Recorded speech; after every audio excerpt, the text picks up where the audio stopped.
আসসালামু আলাইকুম ওরহমতুল্লাহ ওবরকাতুহু।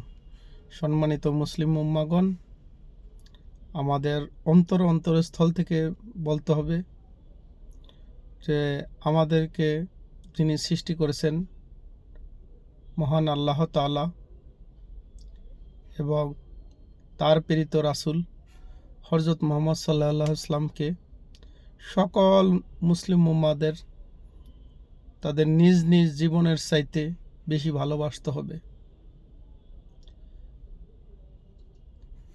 এবং আমরা শয়তানের ধোঁকায় পড়ে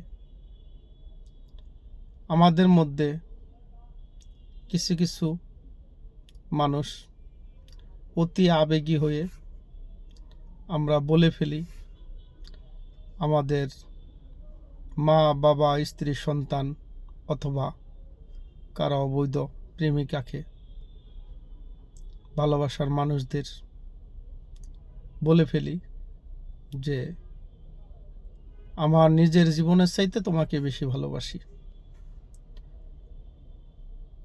আমার অন্তরস্থল থেকে দোয়া করি আমাকে সহ